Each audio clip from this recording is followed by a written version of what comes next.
One of WrestleMania's greatest collisions comes to its scintillating conclusion with Razor Ramon just managing to outlast Shawn Michaels, claiming possession of the Intercontinental Championship at WrestleMania 10. The latter match would open the door for future classics, like the TLC and Money in the Bank matches as well, forever sealing its place in WrestleMania lore. Our next match is another legendary moment that will live forever, as we head to WrestleMania 13. Rosemont, Illinois would play host to the most important night on the sports entertainment calendar. And on this night, a match that is the literal definition of an all-time classic unfolded. Bret Hart had been the face of WWE's new generation for years, proudly defending the WWE Championship against all comers and defending WWE's honor against its most heinous villains. After losing the WWE Championship to Shawn Michaels in WrestleMania 12's Iron Man match, the Hitman took some time off to consider his future options.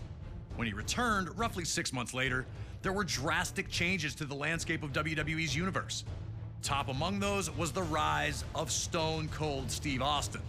The man who started the year off as Ted DiBiase's ringmaster would find freedom in his true identity, dropping his manager and finding superstardom in the wake of his 1996 King of the Ring tournament victory. Austin 316 says I just whipped your ass. WWE was trying to find its attitude, but the seeds of change were being planted in the fans who had rallied around Austin. His no-nonsense attitude had made him the ultimate anti-hero. This acceptance of someone who flaunted his breaking of the rules didn't sit right with the Hitman. When Bret made his return, he immediately challenged Austin, who was more than ready to answer the call. The two battled at 1996's Survivor Series, where Hart won in a masterful performance of a feverish back-and-forth battle. The loss only made Austin angrier, creating a single focus for him: to ruin Bret Hart's career. He'd eliminate Hart from the 1997 Royal Rumble match after officials missed Hart first eliminate Austin. The night after Hart captured the WWE Championship at Final Four, Austin would interfere in Hart's first defense on Raw, ending the reign before it could even get started. WWE officials would pit the rivals against each other in a no disqualification submission match. The loser would be forced to admit they were defeated by the better combatant. To make sure that order would be maintained, a special referee was assigned: the world's most dangerous man and former MMA champion, Ken Shamrock. And while Hart had the edge in submission wrestling, Austin was no slouch in that department. And he also had one other thing going for him: his promise to the world that he would never in a million years give up. Once the match started, these two unleashed months of hatred on one another. We were lucky enough to talk to the Rattlesnake himself, Stone Cold Steve Austin, to get his thoughts on this classic encounter. A lot of people think that the WrestleMania 13 match between myself and Bret the Hitman Hart is one of the best of all time. Certainly one of the best in all of WrestleMania. To me, it's a very special match because everything happened so magically, and specifically WrestleMania 13 cemented the legacy of who and what Stone Cold Steve Austin was. From start to finish, we started it off, we brawled out, we came back into the ring, we brought various factors from around the ring into the ring to use against each other. Some of the stuff backfired on me. It was full of chills, thrills, and spills. I gotta call a spade a spade. I mean, it is my favorite all-time match, and I've been to some classics. Always an honor to get to pick the brain of one of WWE's top-level legends. Thank you again to Stone Cold for talking with us about WrestleMania 13. Now it's on you to try and find a way to take out WWE's toughest SOB. Remember, there are no disqualifications, so use whatever you can, and maybe you'll find a way to get him to surrender. I just wouldn't recommend messing with the referee. Shamrock's ankle lock is nasty.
showed why this match was perfect for him. Instead of just punching Austin's face, he'd attack Austin's legs instead. Bret wanted to make sure that his search for revenge also ended with him victorious. Hurting Austin in a losing effort was worthless to him. Hart knew every single attack would be used to set up his vaunted sharpshooter, so he started the work early. The Hitman would also find ways to mix his technical style into a more vicious approach, like when he locked Austin in a figure-4 leg lock around the ring post. Normally, a hold that would be subjected to a referee's 5 count, Hart could inflict damage until he chose to let go. And just how much damage had the move done? Had Austin's knee brace offered any type of defense against the maneuver? Austin had the reputation as a brawler, but Hart was showing that he wasn't completely out of his element in this no disqualification match. Bret looked to keep things relatively simple, and so far the plan was paying off. Work the leg, break it down, and the submission opportunities would come.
As the two continued to fight, the action would again return to ringside. A strong Irish whip from Hart sent Austin flying into the guardrail by the timekeeper. Hart stayed on the attack, looking to maintain control under any circumstances. Unfortunately for Austin, a huge cut had been opened up on his head. And seeing the red on Austin brought out a whole new level of ferocity for the Hitman. Bret unleashed months of built-up aggression on Austin. Hart abandoned his limb-based attack, focusing only on Austin's bloodied face.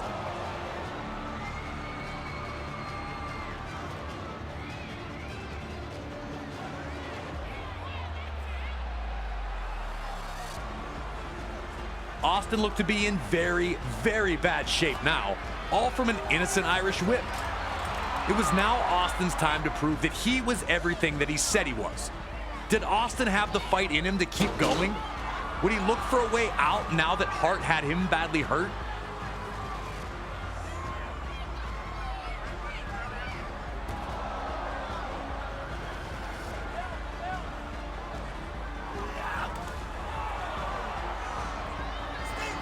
The Hitman was now in firm control, with Austin in big trouble with a nasty wound on his head. Things were not looking good for the Rattlesnake.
continued to maintain control, but Austin would not stop fighting back. Desperate, Austin found an opening, tossing Hart to the apron. Austin would then reveal the lengths he was willing to go to, grabbing an extension cord at ringside. I still can't believe that Ken Shamrock checked to see if Hart gave up instead of trying to break him free.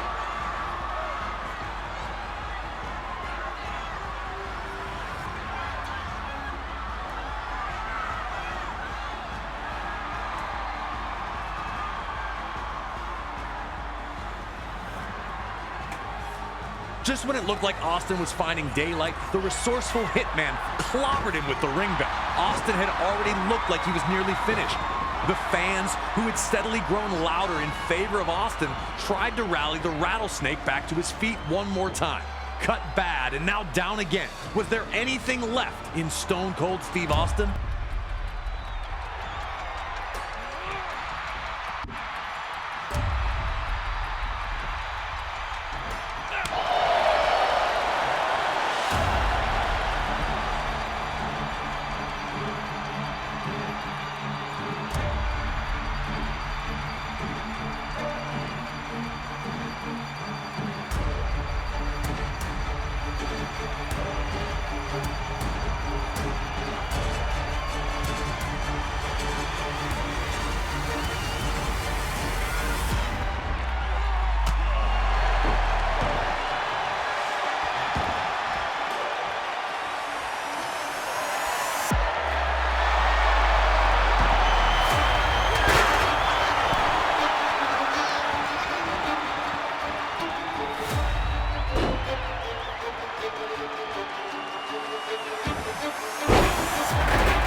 When Hart locked in the Sharpshooter, you could see two clear reactions. One group was loudly cheering, sure that the Hitman had done what he needed to do, and that victory was coming. The other group sat with a mixture of disappointment and hope on their faces. Austin was in trouble, of course, but there's no way Stone Cold was going to give up, right?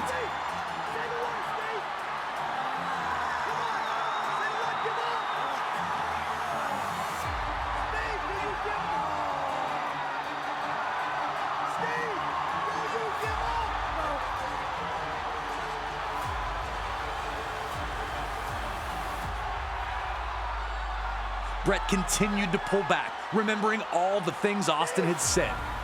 Remembering his unfair ouster at the Royal Rumble. Remembering Austin costing him the WWE Championship. And Stone Cold kept fighting. Austin refused to give up, refused to lose to someone for whom he held so much disdain. Now it was the Bret fans who looked worried, and the Austin fans who began cheering, hoping to will their guy to one last incredible act. Bret pulled back and Austin pushed forward, taking every last bit inside of him to try and fight his way out of the Sharpshooter. But on this evening, it wasn't to be. Bret nearly toppled over, but managed to rebalance and reapply the hold. Austin, in one of WWE's most memorable visuals, would struggle one last time to find an escape before collapsing unconscious.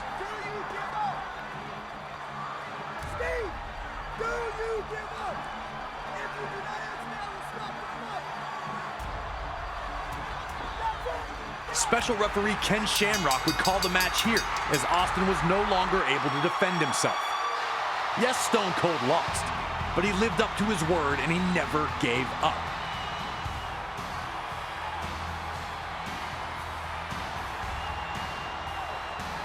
As a result of Stone Cold Steve Austin losing consciousness, the winner of this bout, Bret Hitman Hart!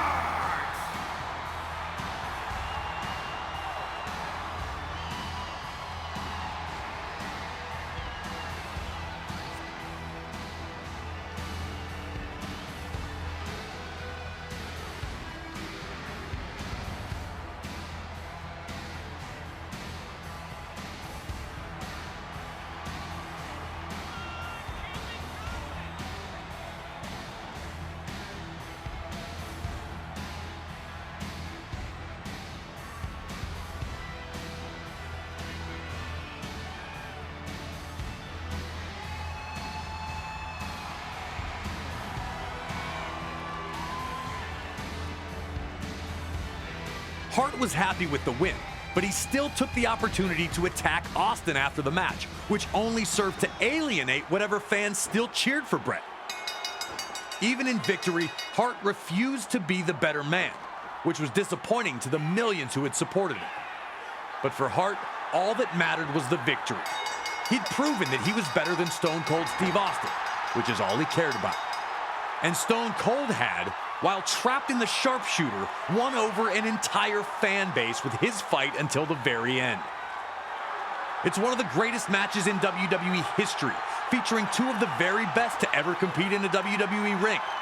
It made Stone Cold Steve Austin a generational superstar, and it showed that the Hitman wasn't only a technical wrestler. Counter holds, ringside brawling, and lots of weapons, along with one of the most famous endings to any WWE match ever. Such a classic. I never get tired of this match.